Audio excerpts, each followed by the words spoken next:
A recent article from MIT Technology Review has leveraged a somewhat sensationalist headline to stir up fear about Bitcoin and crypto.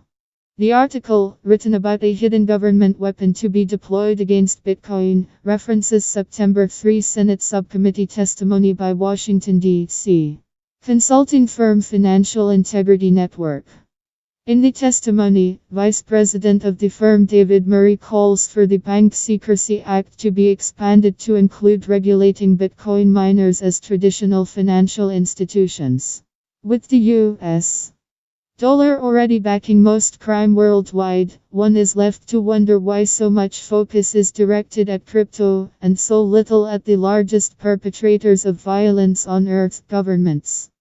Also read, the three top drivers of crypto adoption: Beach City wrap-up. Sordid Affairs admit while the MIT publication drums up fear of unfeasible regulation of Bitcoin miners, Viaduct, an almost 50 years old hidden weapon. Things at the crypto-involved Massachusetts Institute of Technology aren't looking so regulated either.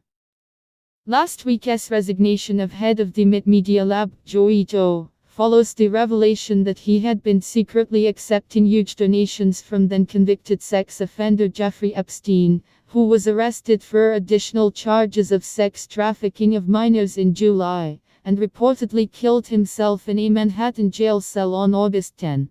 MIT is conducting an internal review of the Epstein matter, which could be connected to donations from such influential tech-savvy billionaires as Bill Gates. The school has a history of taking underhanded jabs at disruptive and subversive tech like Bitcoin, and remaining tellingly silent when human rights activists are put on the spit of government persecution, or when ties with brutal U.S. supported dictatorial regimes like Saudi Arabia are concerned.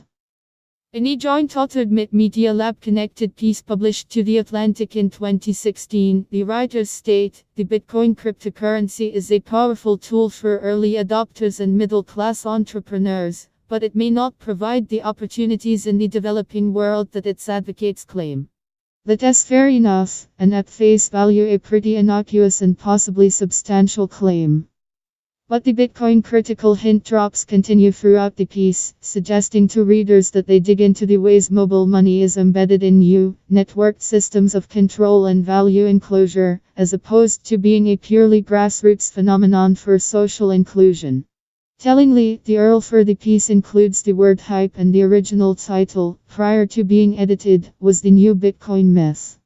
For anyone that can read between the lines here, the Atlantic piece is an attempted attack on the utility of crypto and its revolutionary potential, coming from a massively government-funded university. According to a 2017 letter from MIT President L. Raphael Reif, Congress will shape the final terms. But because we rely on federal funding for 66% of our campus research support, we must take this blueprint seriously, for both what it says and what it signals. The Atlantic has since changed the title of the 2016 MIT-penned crypto hit piece to Can Bitcoin Be Used for Good?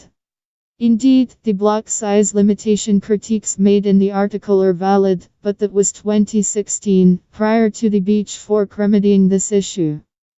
Even the sometimes lagging transactions of the time didn't make legacy services truly better, anyway, and for someone looking to escape the anvil-heavy shackles of the fiat banking racket, BX still held great utility. The MIT/Atlantic piece promotes fiat transfer services over crypto alternatives, and takes aim at so-called Bitcoin do-gooders. At the end of the day, it reads a lot like any other crypto Fox intelligentsia screed. True power through peep in the crypto space, seeing which all true it can shout the loudest about adoption and inclusion is the norm. But prattling on about government regulation helping to mainstream crypto, or stable coins like us helping to bank the unbanked is largely fruitless when it comes to real-world application. One voice is noticeably underrepresented here, that of the simple peer-to-peer trader. What the aforementioned MIT secret weapon piece fails to note is that crypto can indeed already help anyone. If the banks would get out of the way, and with them, the state. Thanks to ever-increasing regulations design. You can read full post on CryptoFans News, link available in text below.